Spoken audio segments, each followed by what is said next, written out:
Alright, ayan, good day mga kamukha. Nagbabalik again, KD35 Vlog. And for today's video ay pag-usapan natin itong ayan, yung tinatawag namin na sabak. Yan yung ginagamit namin para ihiwalay yung ginto sa pyrites.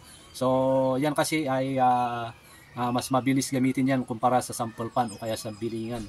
So, yun, marami pa rin kasi nagtatanong ano ba yung gamit nyo, kakaiba yung paraan nyo. Yan yung mga nababasa kong comments. So, nag-search ako sa mga sa YouTube, sa Facebook, ayan. So, kami lang dito gumagamit ng ganyan. Yung iba halos karamihan ang ginagamit sample pan, bilingan, ayan.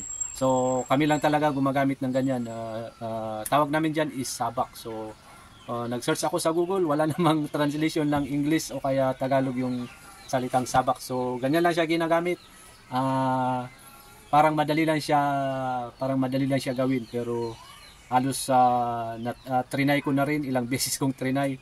Ayan, nasasayang lang kasi kada ganito ko is natatapon siya. So, yun, mahirap siya matutunan kumpara sa paggamit ng sample pan o kaya bilingan.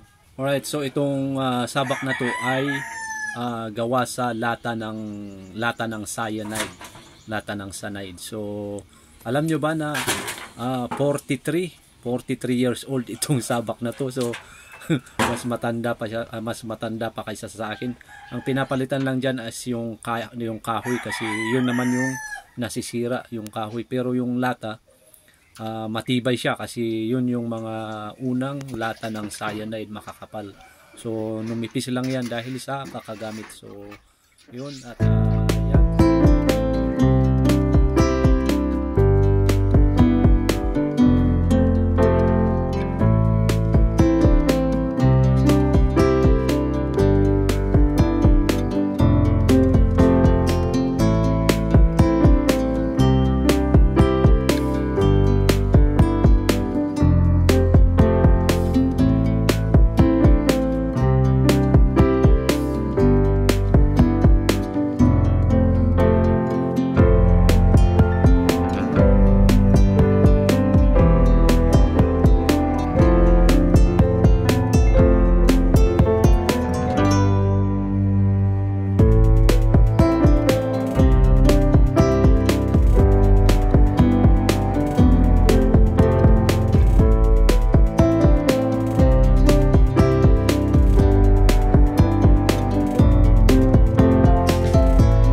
Para naman sa mga nagko-comment, nagsasabing mabagal na paraan yan, mahinang paraan yan. So tama, mabagal, matagal na paraan, kasi itong pagsasabak ay pagdadayas ay inaabot ng halos 1 oras para malinis yung ginto, maihiwalay yung ginto sa pyrites, matanggal yung mga ibang metal. Pero kagandahan naman nito ay hindi ka free sa paggamit ng chemical, at saka makukuha mo lahat ng free gold. Kasi sa paraan na to ay hindi mo na kailangan gumamit ng mercury gaya ng ginagawa ng iba, kasi siguro nahirapan silang maghiwalay kaya gumamit na lang sila ng mercury. Mas mabilis kasi pagka mercury, pagka ganyan na, haluan mo lang yan ng mercury, tapos ikalug-kalug mo lang. Ayun, bahala na yung mercury na magmagnet. Parang magnet kasi ng ginto yung mercury. Kakainin ng mercury yung ginto. Ayun, so ang sasalain mo na lang ay yung mercury, tapos pipigain mo yan sa pinong tela para yung excess na mercury matanggal. Ngayon, yung matitira sa piniga mong mercury, yun na yung lulutuin. At yun naman nagsasabi na mahinang paraan. Siyempre,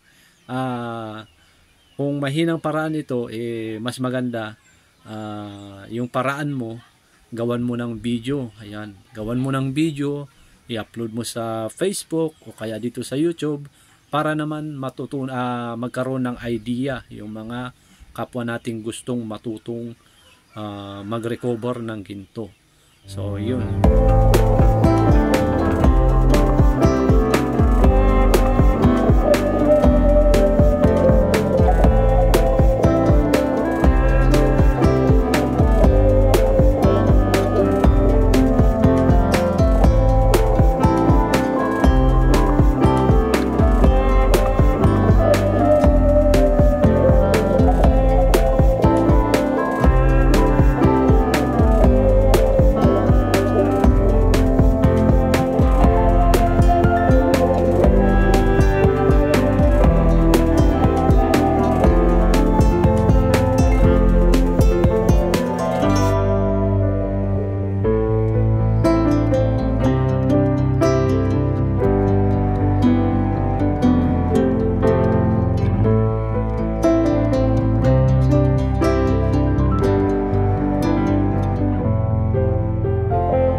Okay, sa oras na yan ay halos patapos na rin si mother ko na maglinis ng ginto. Ayan. So, yung dinadayas niya ay galing yan sa bato. Isang giling. Bali tatlong sakong bato yan na pinadaan sa bull mill. Ayan, giniling yan. So, yan yung nililinis niya ngayon. So, halos patapos na yan. Kunting linis na lang yan at magluluto na ako. Ako yung magluluto. Ayan.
So, oras natin ay 9:38. Ay, hindi.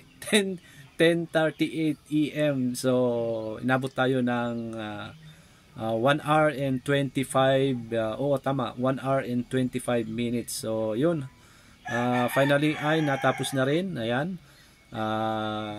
Ilalagay lang sa mangkok para balutin lang yan ng cellophane at lulutuin na lang. So, sa pagluluto ay hindi ko na isasama yung kung paano natin lutuin to kasi marami naman akong video paano magluto ng ginto. Ayan, so sa mga gustong manood kung paano magluto ng gold dust, hanapin nyo lang sa aking playlist. Ayan, halos marami dyan yung nagluto ako ng ginto, hanapin nyo lang dyan. At yun, dito ko natatapusin tong video ko at kung gusto ko man ay kung may gusto ka man malaman dito sa ating video, ayan, iwan ka ng comment at sasagutin natin yan sa abot ng ating makakaya. Ayan, maraming salamat at This is Scary35 Vlog. Pa-subscribe naman. Bye-bye.